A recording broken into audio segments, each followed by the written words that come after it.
Welcome to Vijay updates. இன்றைக்கி சிறுகடிக்க ஆசையில் பார்த்தீங்கன்னா மனோஜும் ரோகிணியும் வந்து கோயிலுக்கு வந்து அந்த ஃபுட்டேஜ் வந்து வாங்கிட்டு போயிட்டாங்க. மீனாவோட தங்கச்சி ஃபோன் பண்ணி மீனாவுக்கு வந்து இந்த விஷயத்த சொல்கிறாங்க. உடனே மீனா வந்து அந்த கோயில் இன்சார்ஜ் அவரை பார்த்து நீயும் ஒரு காப்பி அதுலேருந்து வாங்கிட்டு வா அப்படின்ற மாதிரி சொல்கிறாங்க. மீனாவோட தங்கச்சி போய் அந்த கோயில் இன்சார்ஜ் அவரை பார்த்து கேட்குறாங்க. அவரும் தரேன்னு சொல்கிறாரு. என்ன நினைச்சிட்டு இருக்கீங்க நீங்க? கண்டவங்க கிட்ட எல்லாம் ஏன் அப்பா ஜெயில இருக்காருன்னு சொல்றீங்க?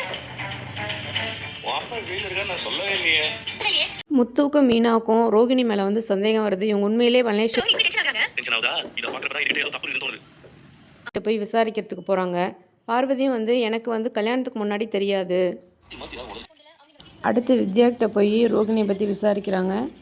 மீனா கேட்ட கேள்விக்கெல்லாம் வித்யாவும் கேள்விக்கெல்லாம் மாற்றி மாற்றி பதில் சொல்கிறாங்க. அவங்க முத்துக்கிட்ட வந்து சொல்கிறாங்க, நான் கேட்ட கேள்விக்கெல்லாம் முன்ன ஒரு மாதிரியும் இப்போ ஒரு மாதிரியும் மாற்றி மாற்றி பதில் சொல்கிறாங்க அப்படின்னு சொல்கிறாங்க. 2 பேருக்குமே இவங்க மலேசியாவிலேருந்து வந்தவங்களான்னு சந்தேகம் வருது. முன்னாடி கேட்டப்போ ரோஹிணி சின்ன வயசுல இருந்தே தெரியும்னு சொன்னாங்க. இப்போ என்னடா காலேஜ் படிக்கும்போது தான் தெரியும்னு சொல்றாங்க. அவங்க போனதும் முத்து இப்போ வீட்டுக்கு புதுசாக ஒரு பிரச்சனை கொண்டு வராரு. ஒரு ஃபார்ம் எடுத்துகிட்டு வந்து எல்லாரும் கையெழுத்து போடுங்க, பாஸ்போர்ட் விசா அப்ளை பண்ண போகிறேன், நம்ம எல்லாம் மலேசியா போகிறோம், போய் பார்லரம்மா வீட்டில் தங்க போகிறோம், அவங்க வீட்டில் தங்கி நம்ம மலேசியாவை சுற்றி பார்க்கலாம், அதுவும் இல்லாமல் பார்லரம்மாவோட அப்பாவை போய் நம்ம ஜெயிலில் போய் பார்த்துட்டு வரலாம். பயத்தோட உச்சத்தில் இருக்காங்க. என்ன ஆகுதுன்னு நாளைக்கு பார்க்கலாம். நம்ம சேனலை சப்ஸ்கிரைப் பண்ணாதவங்க சப்ஸ்கிரைப் பண்ணுங்கள். தேங்க்யூ.